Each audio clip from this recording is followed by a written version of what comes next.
परम प्रेमास्पद भगवत चरणार विंदों में नित्य है निरंतर असीम श्रद्धा के भावों के साथ अपने आप को समर्पित करके निज स्वरूप बौद्ध के पथ पर अनवरत गतिशील जिज्ञासु वृंद,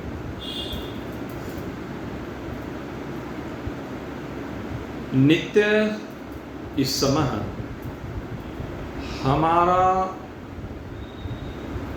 स्वाध्याय कहिए, प्रवचन कहिए,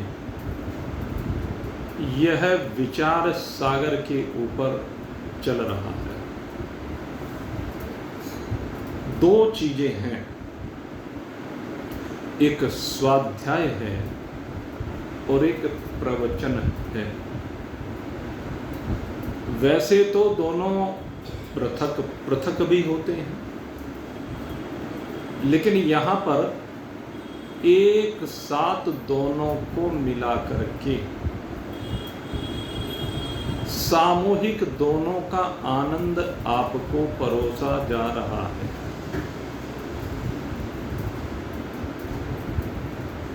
स्वाध्याय भी पूरी तरह से कराया जा रहा है और स्वाध्याय को युक्तियों के द्वारा महान पुरुषों के अनुभव से सिंचित करते हुए आपके सन्मुख उस आनंद की रसधार को बहाने का प्रयास किया जाता है, जिससे रसान्वित होकर आप अपने आप में असीम शांति, चैन, आनंद की अनुभूति करें।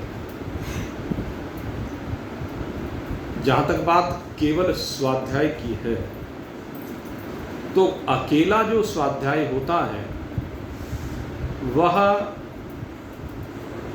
एक ऐसी क्लास की तरह से होता है जिसमें शिक्षक एक एक शब्द को लेकर के उस शब्द के अर्थ को, उस शब्द के वाच्यार्थ को और उस शब्द के लक्ष्यार्थ को सामने रखता है। ये तीनों भाव हर शब्द में छिपे हुए। वाच्यार्थ कुछ होता है, शब्दार्थ कुछ होता है और लक्ष्यार्थ कुछ और होता है। जहाँ तक वेदांत की बात करें, वेदांत में लक्षणाओं के द्वारा इस वाच्यार्थ और शब्दार्थ, इन दोनों को हटा करके भावों के साथ लक्ष्यार्थ की अनुभूति कराई जाती है। वेदांत में विशेष रूप से ये विलग बात है जो अन्य जगह पर देखने को नहीं मिलेगी। तो इसीलिए जो वेदांत का रस है ये सर्वोत्तम कहा जाता है। और जब भी वेदांत का स्वाध्याय भी होगा तो उस वेदांत के स्वाध्याय में स्वतः ही जो आचार्य होगा, कैसा आचार्य, जैसे दर्शन शास्त्र के आचार्य होते हैं, तो वो भाव में नहीं डूब पाते हैं क्योंकि उनका लक्ष्यार्थ भिन्न होता है।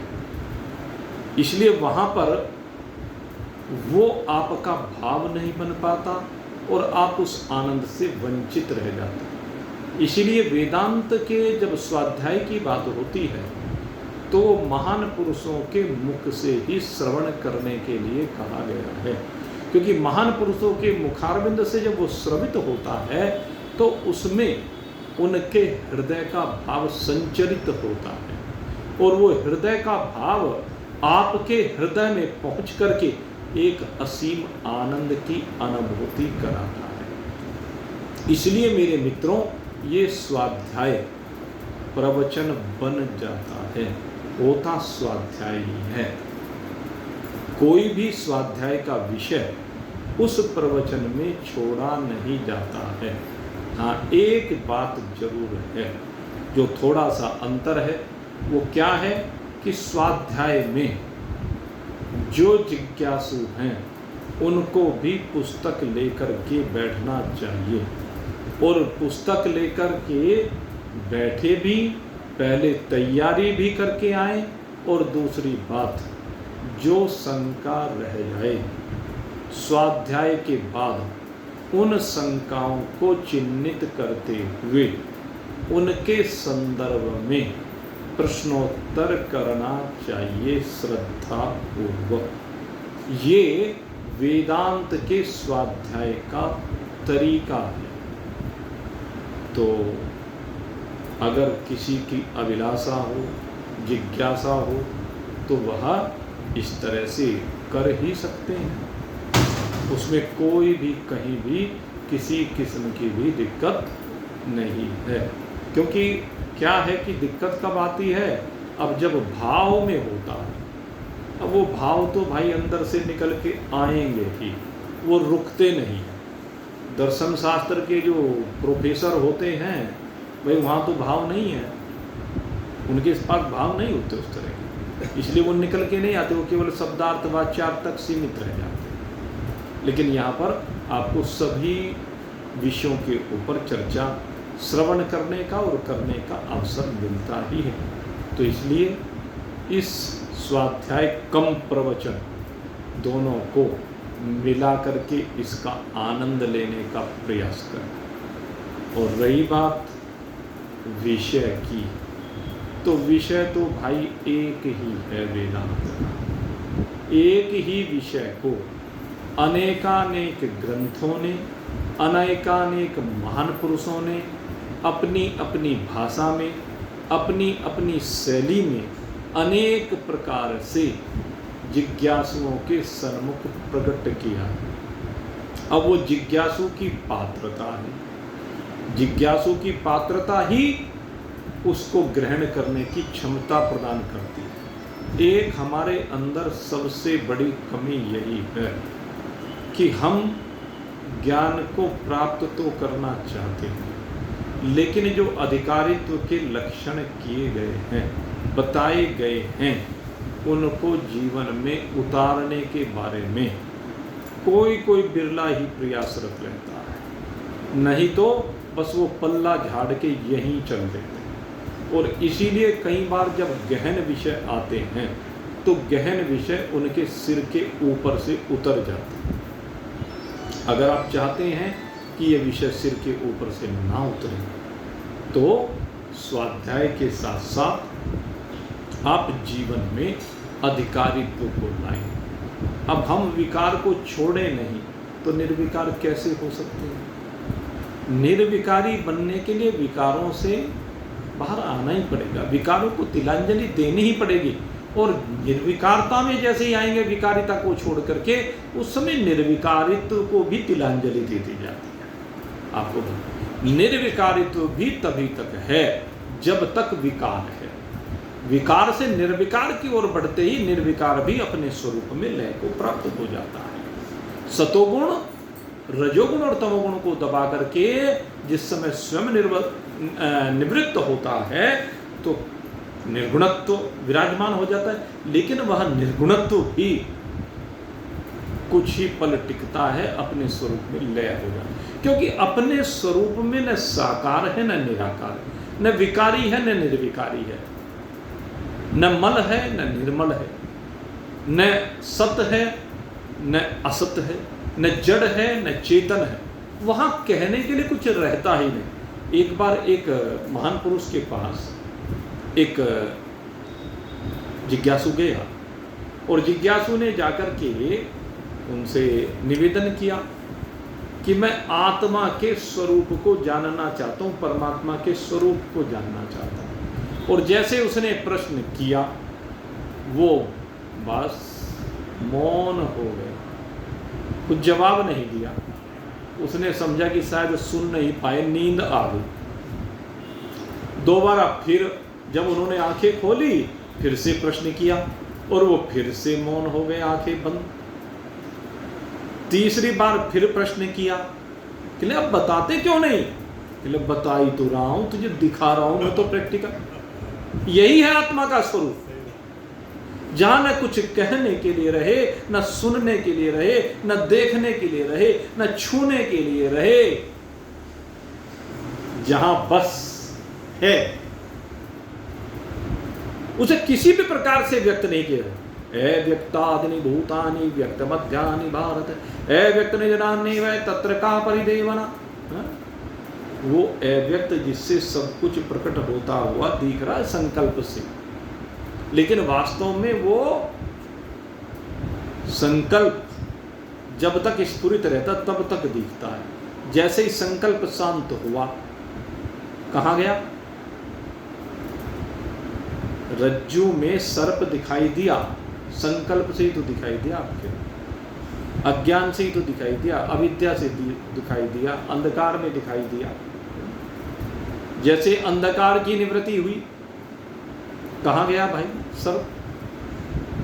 तो ऐसे ही संकल्प भी जो संसार का अव्यक्तादि मध्यानि, अव्यक्त से मध्य में ये भूतों का संकल्प, भूतों से निर्मित जगत का संकल्प प्रकट हुआ। व्यक्त मध्यानि भारत, केवल मध्य में प्रकट हुआ। मध्य में बीच बीच में दिखा, शरीर से पहले कुछ दिखता है, शरीर के बाद कुछ दिखता है, बीच में केवल शरीर रहा। तो ये जो संकल्प है इसका खेल मध्य मध्य में रहा, और वो संकल्प जैसे लय को प्राप्त हो गया, कहाँ गया भाई? अव्यक्त से अव्यक्त में समाप्त हो गया। और अव्यक्त भी कब तक कहा? मैंने जब तक व्यक्त है तब तक अव्यक्त को परिभाषित किया कि ये अव्यक्त से प्रकट हुआ है, लेकिन जैसे ही वो व्यक्त अव्यक्त में, व्यक्त अव्यक्त में समाहित हुआ, वैसे ही अव्यक्त का भी पता नहीं कहाँ गया।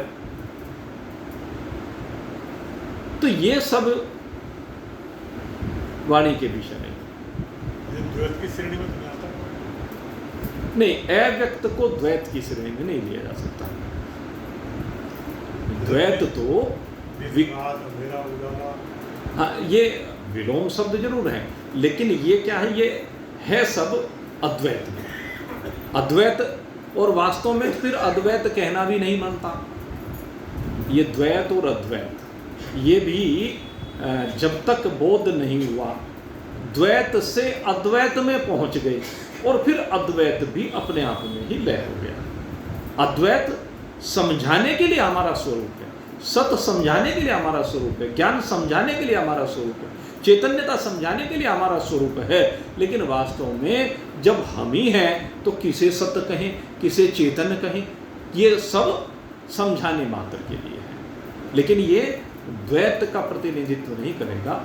द्वैत तो जब तक वो विलोम उसका है तब तक विराजमान है, और विलोम शब्द के हटते ही वो बस एक ही है। उसमें दो दो चीजें कहनी, उसे न सत भी उसे कह रहे, ज्ञान भी उसे कह रहे, चैतन्य भी उसे कह रहे, निर्मल भी उसे कह रहे, निराकार भी उसे कह रहे, निर्गुण भी उसे कह रहे, साक्षी भी उसे कह रहे, दृष्टा भी, केवल्य भी, सब कुछ उसे कह रहे हैं। अनंत असीम अपार अखंड, ये सब कुछ एक को ही तो कह रहे।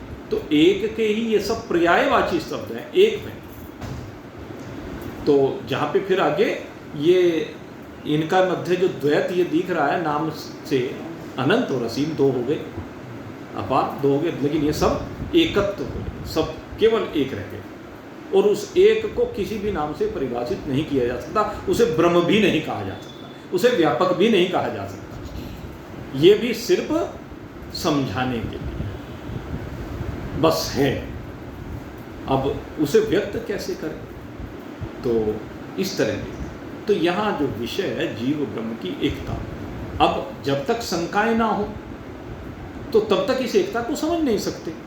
शंकाओं के द्वारा ही इस एकता को समझा जाता है। पूर्व पक्षी जो निश्चल दास जी ने खड़ा किया है, ये इसीलिए खड़ा किया है कि पूर्व पक्षी बनकर के उन्होंने सबकी मन की शंकाओं को रखा कि शंका या जीव और ब्रह्म की जो आप एकता कर रहे हैं, जीव और ब्रह्म का जो द्वैत दिखाई दे रहा है, ये शंका जो आई है मन में उभर करके, ये निश्चल दास जी ने स्वयं खड़ा किया है पूर्व पक्षी। क्योंकि स्वामी निश्चल दास जी प्रकांड विद्वान हैं, पहले विद्वान रहे हैं, और विद्वान रहने के उपरांत ये सब चीज़ें उन्होंने देखी हैं, किस किस तरह की शंकाएं आती हैं मन में, तो उन सब शंकाओं का समाधान भी उन्होंने साथ साथ किया। स्वयं ही वो जिज्ञासु बने हैं और स्वयं ही वो गुरु बन करके उसका निदान करने वाले भी बने, दोनों काम उन्होंने स्वयं ही किए। तो ये पूर्व पक्षी की ओर से शंका रखी गई, तो शंका आती है मन में कि जीव और ब्रह्म की एकता कैसे हो सकती है? ब्रह्म में कोई क्लेश नहीं है, जीव में सारे क्लेश हैं। ब्रह्म एक है, जीव अनेक हैं, जीव परिच्छिन्न है, ब्रह्म व्यापक है, तो इनकी एकता कैसे होगी? व्यापक की और जो परिच्छिन्न है उसकी एकता कैसे करें? ये कितना सा एक इतना अनंत है, तो उन दोनों की एकता कैसे करें? स्वाभाविक मन में जिज्ञासा आती है। तो पूर्व पक्षी के माध्यम से इसी जिज्ञासा को स्वामी निश्चल दास जी ने हमारे सन्मुख रखा है, और इसी जिज्ञासा का समाधान अब किया जा रहा है। जब उन्होंने कहा कि पंचक्लेश, तो हमने कहा कि पहले पंचक्लेश को जान लो भाई। निश्चल दास जी कहते हैं कि पंचक्लेशों का वर्णन योग दर्शन में आता है, योग दर्शन के अनुसार इन पंचक्लेशों को जानो पहले कि ये पंचक्लेश हैं क्या। कई दिन से पंचक्लेशों के ऊपर चर्चा चल रही है, तो कहा कि सबसे पहला क्लेश अविद्या होती है, और ये जो अविद्या है, ये अविद्या दो प्रकार की होती है, एक मूल अविद्या, एक तुला अविद्या। देखिए ये जो विषय है ये आपको पक्का रट जाना चाहिए, सही बात ये, अगर इस विषय को समझना, क्योंकि जब तक समझ में नहीं आता है, जब तक रटता नहीं है, समझ में नहीं आके देता, जब आपको याद ही नहीं रहा विषय क्या है, तो ये इसलिए मैं बार बार इसका रिपीटेशन करता हूँ। और वेदांत में श्रुति सटलिंग संग्रह के अनुसार ये बात कही गई है कि इसका रिवीजन होना चाहिए, इसकी प्रशंसा होनी चाहिए, बार बार पुनर्वाचन होना जरूरी है। तो दो प्रकार की अविद्या के रूप प्रकट किए गए, एक मूलाविद्या, एक तुलाविद्या। जो चेतन को ढांके वो मूल अविद्या, जो जड़ को ढांपे वो तुलाविद्या। फिर ये मूल अविद्या में ये कार्य और कारण रूप से दो प्रकार की हुई, एक कारण रूप अविद्या है, एक कार्य रूप अविद्या है। कारण जिससे चराचर जगत का प्रकटन होता है, जहां से संकल्प का प्रकटन होता है, उस संकल्प के प्रकटन के बाद ही कार्य होता है। और कहते कार्य क्या करता है? कहते चार प्रकार का पर्दा डालता है। ये जो कार्य अविद्या है ये चार प्रकार से पर्दा डालती है आंखों के ऊपर। एक तो क्या पर्दा डालती है? कहते हैं नित्य में अनित्य बुद्धि और अनित्य में नित्य बुद्धि।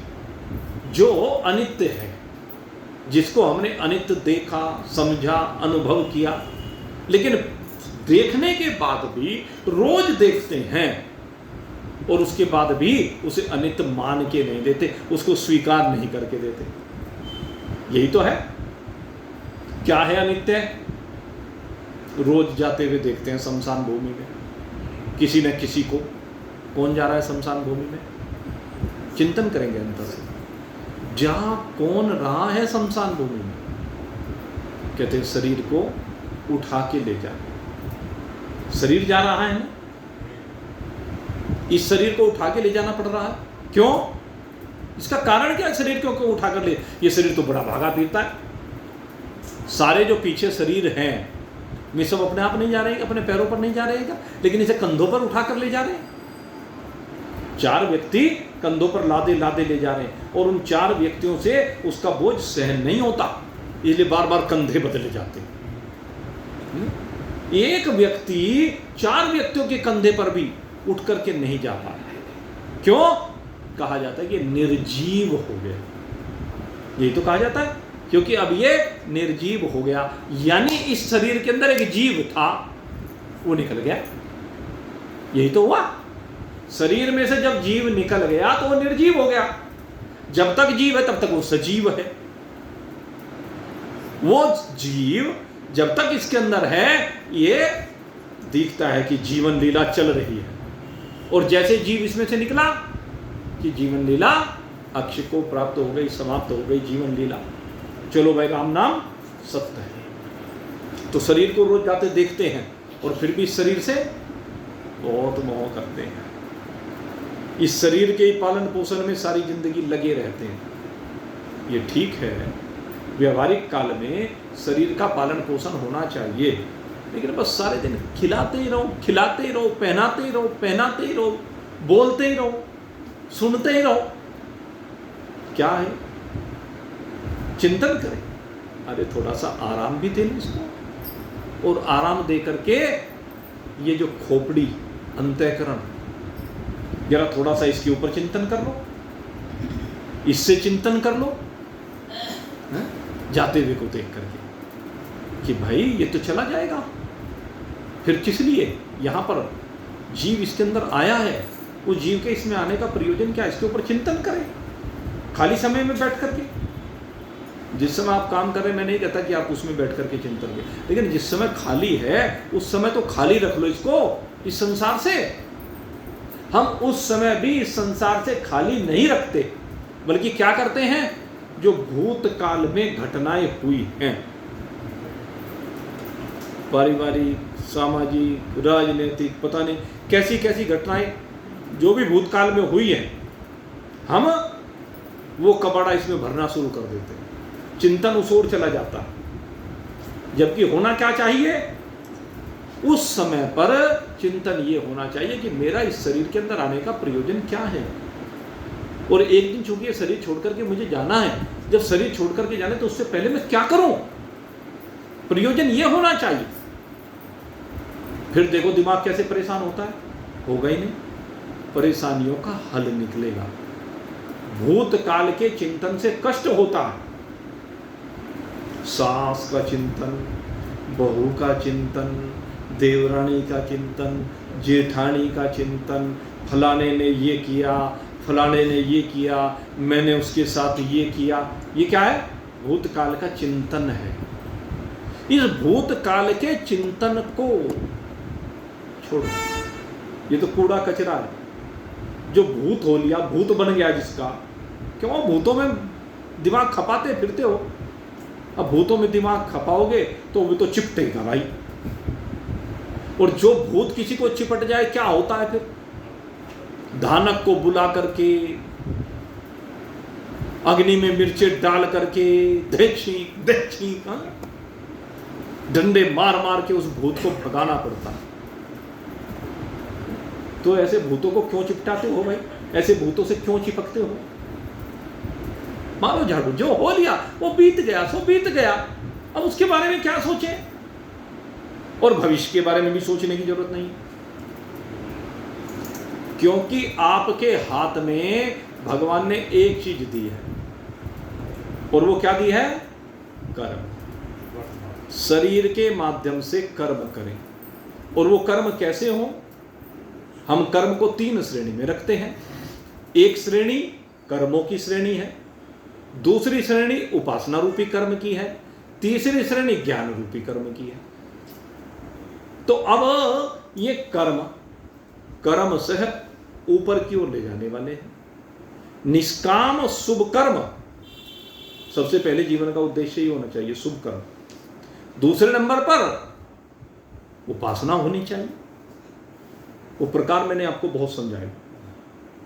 और तीसरे नंबर पर ज्ञान की बात होनी चाहिए, और ज्ञान के विषय में ही चर्चा। ये भूतकाल और भविष्यत काल से बाहर निकल करके चर्चा करो, किसके साथ, अपने साथ।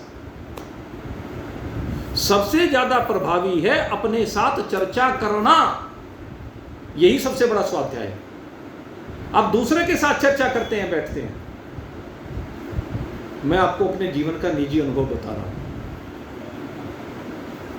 हमने जब भगवान की कृपा हो और थोड़ा सा स्वाध्याय प्रारंभ किया, तो स्वाध्याय प्रारंभ करने पर अब रोज शंकाएं दिमाग में, अब जो भी पढ़े वहीं शंका, जो भी पढ़े वहीं शंका आती है स्वाभाविक। अब भाई किसके पास जाए, कहाँ पूछने जाए, क्योंकि जिस लेवल की ग्रंथ पढ़ रहे थे उस लेवल का कोई व्यक्ति हमें सामने में दिखाई ही नहीं दिया। होंगे बहुत, मैं ये नहीं कहता, लेकिन हमारे संपर्क में नहीं आए। लेकिन भगवान ने कृपा की, कहने लगे चिंता मत कर, अपने आप ही संपर्क करा दिया। पक्की गढ़ी में जंगल में परम श्रद्धेय स्वामी स्वरूपानंद जी महाराज वो वहां निवास करते थे, उनसे संपर्क हुआ। लेकिन मैं जो बात कहना चाहता हूं वो बात अपने आप स्वाध्याय, अपने से बात करना। जो शंका मन में आती थी पहले तो अपने आप ही उसके ऊपर गूढ़ चिंतन चलता रहता, सारी रात उसी के बारे में सोचते रहते। और ये कोई विशेष बात नहीं है, लगन लगने की बात है। आप सोचो घर में कोई बीमार हो जाए, सारे दिन उसके बारे में सोचते रहते हो कि नहीं सोचते रहते हो? हॉस्पिटल में पड़ा हुआ हो, सारे दिन उसके बारे में सोचते हो कि नहीं सोचते हो? तो इतना चिंतन चलता ही रहता है उसके बारे में। तो अगर यदि लगन लगी है तो जो शंका सामने आई है, अपने विषय में आई है, उसके बारे में क्यों नहीं सोच सकते? लगन की बात है। सोच के देखो मैं कौन हूं, ये आत्मा क्या है, ये आत्मा और परमात्मा की एकता कैसे होती है। तो आपके अंदर से ही सिलसिला शुरू हो जाएगा जवाब आने का, अपने आप ही जवाब आने लगते हैं। और हमने बहुत महान पुरुषों से सुना, सबके अनुभव है, कहने लगे जब आप अपने अंदर से ही जवाब ढूंढने लगते हैं तो कहते हैं जिसे चाहो उसे प्रकट कर लो। जिस भी देवता को चाहो, जिस भी ऋषि को चाहो, वही आपके सामने आ जाता है। आह्वान अपने आप ही हो जाता है, बुलाने की भी जरूरत नहीं होती। वास्तविकता ये है। और वो आकर के आपकी उस शंका का समाधान करके चला जाता है, वो उसका सही रूप आपको समझा के चला जाता है। और हमारे अंदर तो जब शंका आई, देखो हम तो अपना बताए, हम तो उठाया स्कूटर और चल दिए, लेकिन रास्ते भर भी बस दिमाग में वो प्रश्न ही रहता, दूसरी चीज नहीं रहती, केवल प्रश्न रहता। और उस प्रश्न के ऊपर चिंतन करते करते जिंदगी में कोई भी शंका ऐसी नहीं रही कि जो उनकी कुटिया तक जाने तक निवृत्त ना हुई। रास्ते में ही निवृत्त जाती थी शंका। बस फिर तो उनके दर्शन की बात रहती थी, लेकिन विषय उनके सामने भी रखते जरूर थे। रखने का क्या कारण था? उसके पीछे कारण ये था, एक तो उस बहाने से चर्चा हो जाती थी उनके साथ, दूसरे भाई मोहर लग जाती थी। हमने कोई निर्णय लिया और उसके ऊपर जज ने मोहर लगा दी तो पक्का हो गया ना, तो वही होता था। तो वो ऐसे महान पुरुष, उनकी प्रतिभा थी। तो मैं यही बात कहता हूं, थोड़ा करो तो सही, करते तो कुछ हो नहीं है? वो क्या है, 9 दिन चले 2.5 कोस। समस्या ये है, आगे बढ़ो, योग्यता को आगे बढ़ाओ और फिर विचार करो इस अविद्या के ऊपर। नित्य है या अनित्य है क्या शरीर? भाई शरीर तो अनित्य ही है। फिर दूसरे चिंतन को, अच्छा भाई ये शरीर तो अनित्य है। अब हमने सुना कि भाई इसके अंदर एक और भी शरीर रहता है, वो नित्य है कि अनित्य है? अब ये चिंतन करने का विषय है ना कि वो भी अनित्य है या नित्य है। कि कौन सा शरीर है अंदर? कहने लगे सूक्ष्म शरीर है। ये क्या होता है भाई? किस चिड़िया का नाम है? तो सूक्ष्म शरीर में आपको बताया 5 ज्ञानेंद्रिय, 5 कर्मेंद्रिय, अंतःकरण चतुष्ट, 5 प्राण और इसके विषय। ये 24 तत्व हो गए, 19 कहो या 24 कहो, विषयों को मिला करके। अब एक एक पर चिंतन करो, भाई ज्ञानेंद्रिय नित्य है कि अनित्य है? कर्मेंद्रिय नित्य है कि अनित्य है? अंतःकरण नित्य है कि अनित्य है? इनकी पूरी रूपरेखा, मन क्या करता है? मन से वृत्तियां निकलती हैं, मन से संकल्प निकलते हैं, उस संकल्प के ऊपर अनेक प्रकार के विकल्प होते हैं मन में। मन का कार्य ही संकल्प और विकल्प करने का है। देखो कैसे संकल्प निकलते जा रहे हैं, जैसे समुद्र में से लहरें निकलती जा रही हैं अनंत, ऐसे मन में से अनंत संकल्प निकलते जा रहे हैं और वो अनंत संकल्प अनंत विकल्पों को परोसते जा रहे हैं। तो हमें उन संकल्पों और विकल्पों की नित्यता के ऊपर चिंतन करना है। अरे नित्य कैसे हो सकते हैं? अभी जो संकल्प निकला कुछ दूसरी क्षण लय को प्राप्त हो गया। समुद्र में बहुत बड़ी लहर निकल करके आई, बड़ा विकराल रूप लेकर के आई और किनारे पर आकर के लय हो गई। समुद्र में उठने वाली छोटी लहरें, बहुत लहरें उठती हैं समुद्र में छोटी छोटी, लेकिन हर लहरें किनारे तक नहीं पहुंच पाती। कितनी लहर ऐसी हैं जो वहीं समुद्र में लय हो गई, या वहीं छोटी लहर बड़ी लहर के साथ एक रूप हो गई। इस तरह से होता है। तो वो लहर नित्य हुई कि अनित्य हुई? ऐसे आपका संकल्प नित्य हुआ कि अनित्य? कोई संकल्प बहुत लंबा चलता है, कोई संकल्प बहुत छोटा चलता है, तो अनित्य। और इन अनित्य संकल्पों ने हमारी आंखों के ऊपर पर्दा डाल दिया, या कह लीजिए हृदय में बैठे हुए परमात्मा के ऊपर पर्दा डाल दिया, आपकी आत्मा के ऊपर पर्दा डाल दिया है। किसने? अनित्य संकल्प ने। संकल्प की अनित्यता सिद्ध हुई और अनित्य संकल्प ने ही आपके सामने आपकी आत्मा के ऊपर पर्दा डाल दिया, काला पर्दा ढक दिया, जिसके अंधेरे में कुछ भी दिखना सही सही बंद हो गया। तो पहली अविद्या यह है कि नित्य और अनित्य का विवेक नहीं। दूसरे, हम समझते हैं सुख दुख आदि, सुख और दुख, कहते हैं जिसे सुख रूप समझते हैं वो दुख रूप, और जो दुख रूप है उसे सुख रूप समझते हैं। संसार में जिससे भी हम प्रेम करते हैं, अगर वो बिछुड़ जाए तो दुख होगा कि नहीं होगा? देख लो संसार में किसी पर नजर घुमा लो, वो सदा रहेगा क्या? माँ बाप से बहुत प्रेम करते हैं, रहे क्या?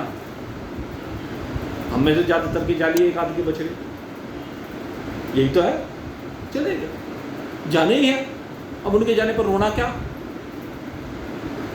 भाई फसल जब पक जाती है कटेगी, नष्ट होगी ही। भोजन का अस्तित्व कितने भी प्रकार के पदार्थ उगाए जाएं, मुंह तक आया और जैसे ही मुंह में गया नष्ट हो ही जाना है।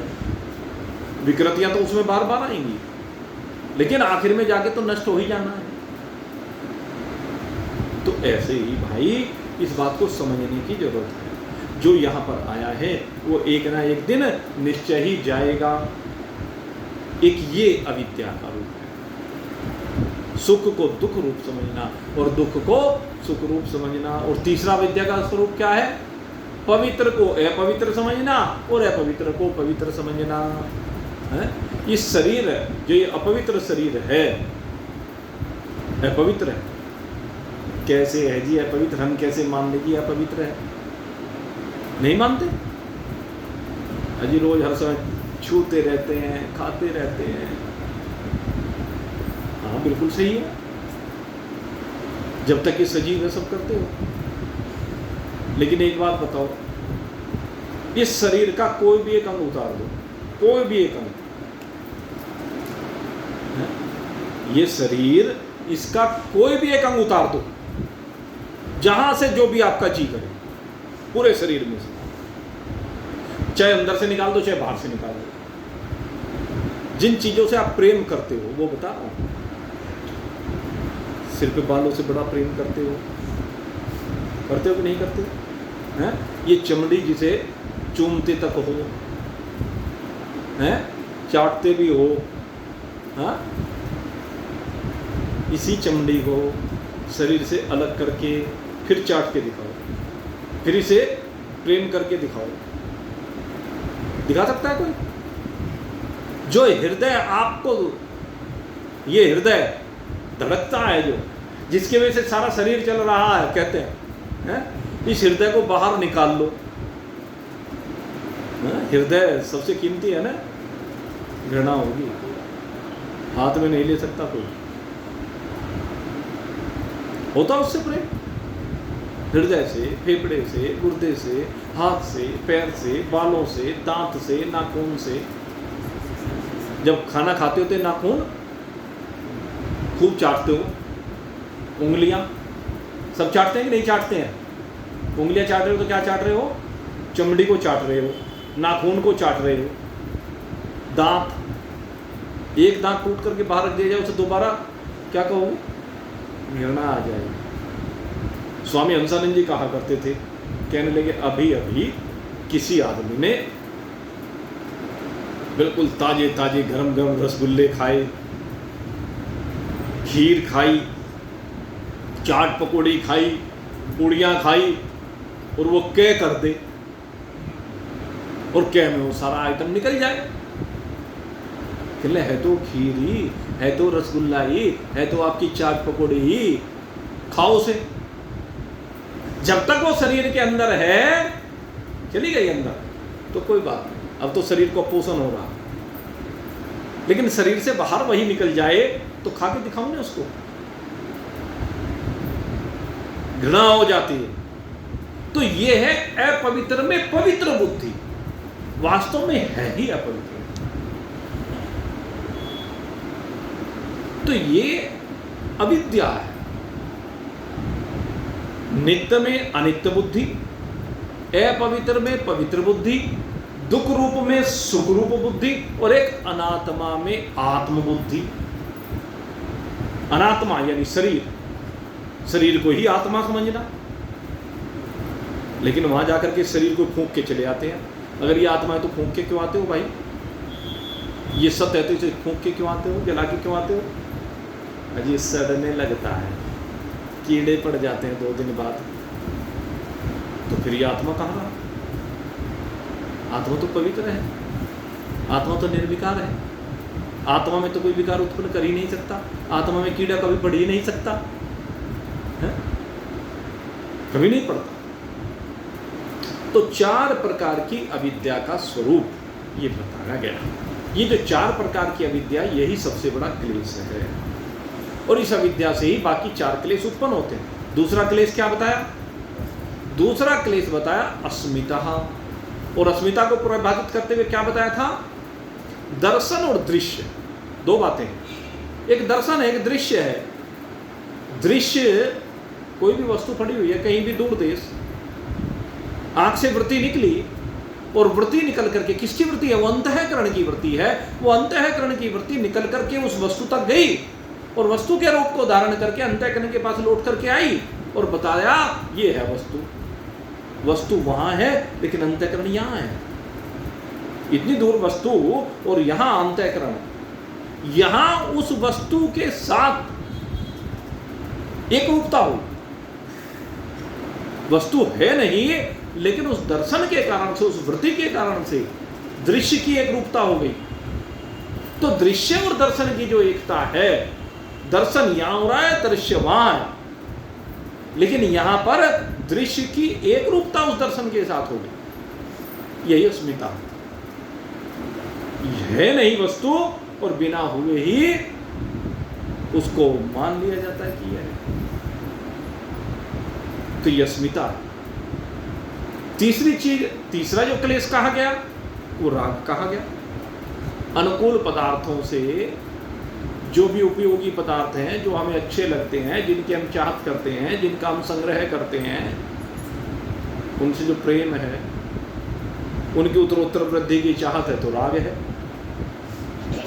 और प्रतिकूल जो हैं, उनका ये निकले जीवन से, ये वस्तु जीवन से निकले। चाहता भी है जीवन से निकालना, लेकिन कई बार निकाल के नहीं देता। एक व्यक्ति देखा हमने, तो दूसरी कथा याद है, वो सुनाता हूँ और बढ़िया।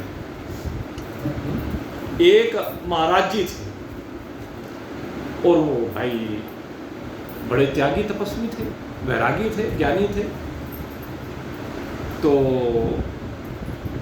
अब उनके धीरे धीरे शिष्य काफी हो गए। अब शिष्य उनसे मिलने आए नहीं तो बेचारे अपना कहीं कभी कहीं पड़ जाएं, कुटिया सी में पड़ा रहते थे, ये कह लीजिए। अब कुटिया में पड़े रहते थे, तो एक बार शिष्य कहने लगे, जी गुरु जी एक काम करो, यहाँ हम लोग भी आते हैं, बैठने के लिए छावा भी नहीं है, जरा सा कुछ थोड़ा सा तो इंतजाम कर लो। कहले अरे मैं चक्करों में नहीं पढ़ू। कहले चक्कर में तो हम पढ़ लेंगे, आप क्यों पढ़ो, बस आप तो आदेश कर दो। कहने भाई मैं काम का बेकार के काम नहीं जोड़ता। खैर जब बहुत आग्रह किया तो बना के वहां पे एक आश्रम खड़ा कर दिया गया। अब आश्रम खड़ा हो गया। अब आश्रम खड़ा होने में उसमें लाइट की भी सुविधा हो गई, उसमें पंखे भी लग गए, उसमें भक्तों के रहने के लिए कमरे बन गए, कमरों में एसी लग गए, हर महीने का 20-30 हज़ार रुपये का नियमित बिजली का बिल आने लगा। व्यवस्था के लिए 2-4 आदमी रखने पड़ गए। अब व्यवस्था भी तो चाहिए, वहाँ झाड़ू लगाने वाला भी चाहिए। भक्त तो आए, आकर के बैठ गए, गंदा करके चले गए। अब उन्हें क्या मतलब है, आते मिल के चले जाते, कूड़ा कचरा वहीं डाल के चले जाते, जो खाएं वहीं गिरा के चले जाएं। अब गुरुजी के पास में मेहमान के रूप में आने लगे। पहले गुरुजी मेहमान के रूप में जाते थे, अब वो गुरुजी के पास वो मेहमान बन के आने लगे। अब जब वो मेहमान बन के आने लगे, अब वो वहाँ की देख रेख करने के लिए, उनके स्वागत आदि के लिए भी गुरुजी को प्रबंध करना पड़े। अब गुरुजी के पास तो कोई एक पैसा था नहीं। अब वहाँ धीरे धीरे खर्चे चूंकि हों तो बिजली का बिल बढ़ने लगा, पेमेंट हुआ नहीं। हाउस टैक्स, वाटर टैक्स वगैरह वगैरह दुनिया भर के टैक्स लगते हैं। अब गुरुजी के पास तो कुछ है नहीं। पुलिस आ गई, सारे चेले छोड़ के भाग गए, अकेले गुरुजी रह गए। अब गुरुजी को कहने, गुरुजी अब बिजली का बिल क्यों नहीं जमा कर रहे हो? कहने कैसा बिजली का? कहने लगे भैया आपने इतना बड़ा आश्रम बना रखा है, इसमें आप बिजली जलाते हैं, पंखे चलाते हैं, एसी चलाते हैं, तो इसका बिल तो जमा करना पड़ेगा ना, कोई फ्री में सुविधा थोड़ी ना मिलती है। भाई मेरे पास तो है नहीं। कह ले ऐसे कहने तो काम नहीं चलेगा, ये तो देना पड़ेगा। अब पकड़ के ले गए गुरुजी को, आदेश हो गया या तो पैसा जमा करो, नहीं तो साल भर जेल में रहना पड़ेगा, जेल की चक्की पीसनी पड़ेगी। अब भाई जेल में चले गए गुरुजी। अब वहाँ गुरुजी से बहुत मेहनत कराए और एक दिन उन्हें दंड के रूप में क्या किया, सिर पे एक पत्थर रख दिया वजनी सा।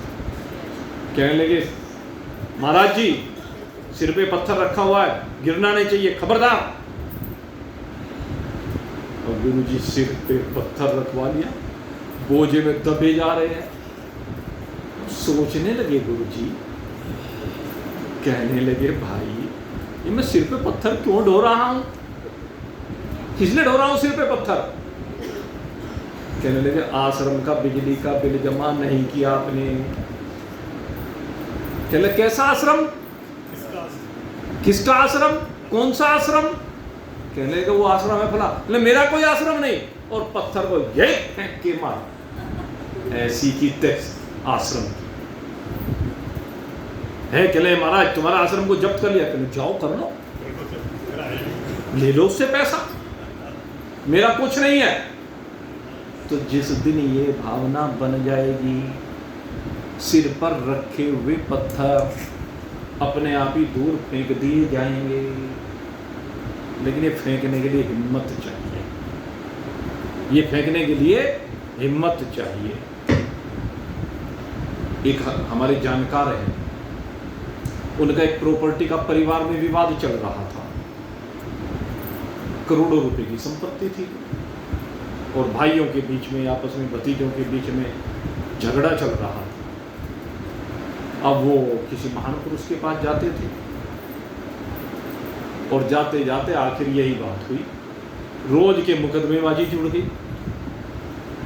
अब उन्हें एक दिन नफरत आ गई, कहने रहे भगवान ने तुझे यहाँ पे इतना बढ़िया काम दिया है, उसकी कृपा से तुझे दो रोटी का कोई टोटा नहीं है, किसके साथ लड़ता झगड़ता फिर रहा है, काहे के मुकदमे, कैसे मुकदमे।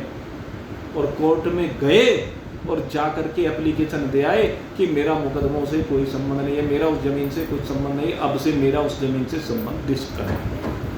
तो झगड़ा निमट गया कि नहीं निमट गया? तो बात ये बोझे को उतार के फेंकने की जरूरत है भाई। अब बोझा तो उतार के फेंके नहीं और फिर रोते फिरे जी हाय मैं तो दब गया, हाय मैं तो मर गया। भाई तेरे राग के कारण से मर रहा है, अनुकूलता के कारण से मर रहा है तू बोझ में। बोझ से बचना चाहता है तो राग और द्वेष दोनों का बोझा सर से उतार करके फेंक दे। और पांचवा क्लेश क्या है? अभिनिवेश। अभिनिवेश माने मरने का भय, एक भय रहता है। तो इस बात को समझने की जरूरत है कि मरने वाला कौन है। मरने वाला कौन है आपको बता। वहां तो कौन जा रहा है? शरीर जा रहा है। अब तू शरीर है या शरीर से अलग है? जिसको जो मरा हुआ तो मानता है, जिसको जलाया जाता है, गाड़ा जाता है, बहाया जाता है, वो तो स्थूल शरीर है, वही मरता है। तो तू उसको अपना आपा मान रहा है क्या? हाँ जी नहीं, ये तो मैं नहीं हूँ, मैं इससे विलग हूँ। क्या है इससे विलग? फिर समझने की बात ये है। दूसरी बात यानी कि इसके अंदर दो शरीर और बैठे हो, जिनकी हम चर्चा कर रहे थे। एक है सूक्ष्म शरीर, 5 ज्ञानेंद्रिय, 5 कर्मेंद्रिय, अंतःकरण चतुष्ट, 5 प्राण और इनके 5 विषय। तो ज्ञानेंद्रिय में नहीं, कर्मेंद्रिय भी मैं नहीं, अंतःकरण भी मैं नहीं, प्राण भी मैं नहीं, और 5 विषय भी मैं नहीं हूँ। किसके हैं ये? कहते बस 5 भूत के हैं। जब इनके ऊपर रिसर्च की तो रिसर्च करने पर निकल कर के ये 5 ज्ञानेंद्रिय क्या हैं? कहते 5 भूतों से आई, एक एक उनके सतोगुण से आई। आकाश के सतोगुण से कान आ गए, वायु के सतोगुण से त्वचा आ गई, अग्नि के सतोगुण से आंखें आ गई, ये जल के सतोगुण से रसना आ गई, और पृथ्वी के सतोगुण से नासिका आ गई। ऐसे 5 कर्मेंद्रिय आ गई। 5 भूतों से ये रजोगुण से आ गए, सतोगुण से ज्ञानेंद्रिय और रजोगुण से कर्मेंद्रिया। तो मेरा तो संबंध क्या ना ज्ञानेंद्रिय से है ना कर्मेंद्रिय से, क्योंकि तो भूत मात्र हैं और भूत मुझे चिपटाने नहीं है। फिर क्या प्राण कहां से आए? कहना सारों के सम्मिलित रजोगुण से आए। कहना अंतःकरण कहां से आया? कहना सतोगुण से आया, सबके सम्मिलित। तो ये भी भूत मात्र है। ज्ञानेंद्रिय भी भूत, कर्मेंद्रिय भी भूत, अंतःकरण भी भूत, और 5 प्राण भी भूत। 5 भूत आकाश वायु अग्नि जल पृथ्वी। तो जब ये शरीर गया तो ये जो है ये कहां गई? कहले ये संघात इसमें से निकल गया। किसका निकला? कहते अज्ञानी का निकला। ये जो निकला संघात ये अज्ञानी का निकला, और ये संघात कहले यहां से निकल करके आगे चलने लगा। कहने लगे कौन लेके गया इसको आगे? कारण शरीर लेके गया। तीसरा शरीर कौन सा है? कारण शरीर। ये कारण शरीर कौन है? कहते जिससे 5 भूत प्रकट होते हैं। कौन है? सतोगुण रजोगुण तमोगुण। ये जो सतोगुण रजोगुण तमोगुण है यही इन 5 भूतों को जन्म देता है। इन 5 भूतों से फिर आगे विस्तार को प्राप्त होता है। तो ये जो तीनों गुण हैं यही इनको लेकर के जाते हैं, जिससे जिसकी उत्पत्ति होती है वो अपने माल को लेके चल देता है। इन भूतों का मालिक कौन है? ये 3 गुण है। तो इन 3 गुणों ने भूतों को अपने में समेटा और लेके चल दिए। और कहने लगे इन गुणों को कौन लेके चला? कहने लगे इसमें जो परमात्मा का प्रतिबिंब पड़ा, जिसको जीव कहते हैं, वो जो प्रतिबिंब है वही जीव है। कहने लगे वो लेके चला। वो कहां लेके चला? कहने लगे एक कमरे से दूसरे कमरे में, एक शरीर रूपी कमरे से दूसरे शरीर रूपी कमरे में लेके चल दिया, एक सराय से दूसरी सराय में लेके चल दिया। यही तो हुआ। ले जाके उसने कहां डाला? कहने लगे देवताओं के शरीर में डाल दिया। गरीबी इस मनुष्य शरीर में अच्छे कर्म किए, ले जाके कुत्ते बिल्ली के शरीर में गिर दिया अगर बुरे कर्म किए, घृणित कर्म किए तो कीड़ा बना दिया, और घृणित कर्म किए तो पेड़ बना दिया। इस तरह से अलग अलग ये मकान है, दुकान है, सराय है, कमरे हैं, कुछ भी कह लो, रेल के डिब्बे हैं, जो भी कहो, इनमें डालते चले गए। कहले मरा कौन?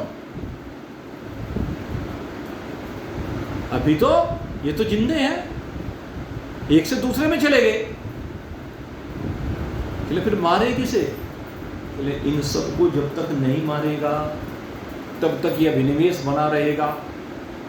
मनुष्य शरीर में आया तब भी तुझे मरने का भय, देवता के शरीर में गया तब भी तुझे मरने का भय, कीट पतंग जलचर नभचर थलचर किसी भी शरीर में गया वहीं पर मरने का भय है, अभिनिवेश वहीं है। तो कहते हैं इसको मार दे यहीं जीते जी, अर्थात इससे संबंध डिस्कनेक्ट कर दे, यहां संबंध डिस्कनेक्ट कर दे। जैसे ही इसके साथ संबंध डिस्कनेक्ट हो जाएगा, कब होगा? जब मान लेगा कि ये तो 5 भूत हैं, ये 3 गुण हैं, और 3 गुणों में प्रतिबिंबित ये परमात्मा का प्रतिबिंब जो कि मिथ्या है। जैसे ही मान लेगा, कौन मानेगा? आत्मा। पहले यही कहना पड़ेगा कि आत्मा मानेगा। और जिस दिन आत्मा को ये ज्ञान हो गया तभी उसको कहते हैं कि इसको आत्मज्ञान हो गया। और जब आत्मज्ञान हो गया तो ये सब रास्ते से हट गए। और आत्मा कैसा है? अमर है, वो कभी मरने वाला नहीं है। फिर ये आत्मा को आगे अगला बोध होता है तत्वमसि, कि मैं ब्रह्म हूं, मैं ब्रह्म हूं। इस तरह से इस आत्मा को ही अपने आप में परमात्मा भाव की अनुभूति हो जाती है। और जैसे ही परमात्मा भाव की अनुभूति होती है फिर न जन्मने की बात न मरने की बात, इन दोनों चक्रों से ये विमुक्त हो जाता है। और इसके सारे क्लेश, जयराम जी की छुट्टी हो जाती है।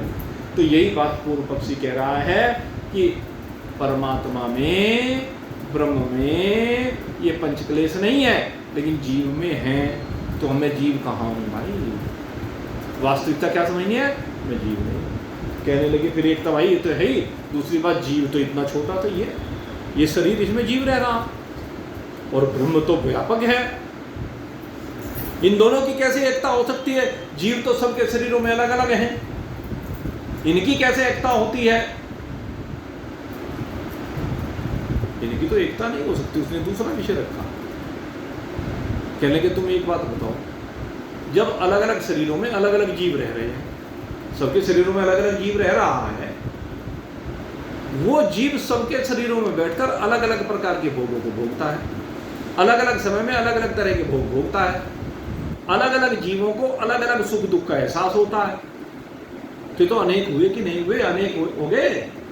फिर इनकी तो एक परमात्मा से कैसे एकता है? परमात्मा तो एक ही है, ब्रह्म एक है, जीव अनेक है, इन अनेक की उस एक के साथ कैसे एकता हो जाएगी? शंका है। इनकी आपस में एकता नहीं हो सकती। ये सिद्ध कर रहा है कि भाई अगर यदि एक हो फिर तो एक जने को जो सुख दुख हो रहा है वो दूसरों को भी होना चाहिए। जब एक ही है, सुख दुख का एहसास सबको होना चाहिए समान रूप से। ये शंका की गई। अब इस शंका का अभी और भी एक दो शंका है, जिसके बारे में पूर्व पक्षी आगे बढ़ेगा लेकर के, और फिर इन शंकाओं का स्वामी निश्चल दास जी के द्वारा समाधान किया गया। और इन शंकाओं का समाधान हम भी करेंगे भाई, जैसे निश्चल दास जी कर रहे हैं, उन्हीं शंकाओं को आपके सामने रख करके उनका समाधान एक एक करके किया जाएगा। आज तो इतना ही प्रसाद स्वीकार करें। कल शिवरात्रि का पर्व है, भगवान सदाशिव की ये शिवरात्रि ऐसे काल में मनाई जा रही है। भाई तो समय पे आएगी, नहीं तो आजकल तो भाई ऐसा माहौल हुआ करता था, ऐसी चहल पहल हुआ करती थी, वो 2 साल से सब खत्म हो गई। तो लेकिन चलो जैसी भोलेनाथ की इच्छा है उसी के अनुसार कल आप सब लोग शिवरात्रि के पर्व को मनाइए। मेरी ओर से आप सभी को इस शिवरात्रि पर्व की बहुत बहुत हार्दिक शुभकामनाएं हैं। भगवान सदाशिव आपके ऊपर कृपा करें, अपनी कृपा से आपको सदा संचित रखें। इन्हीं शुभ भावनाओं के साथ आज का इस सत्संग यहीं पर अवसान को प्राप्त हो रहा है, और अब सोमवार को मुलाकात हो, क्योंकि भाई शिवरात्रि को कोई आता तो है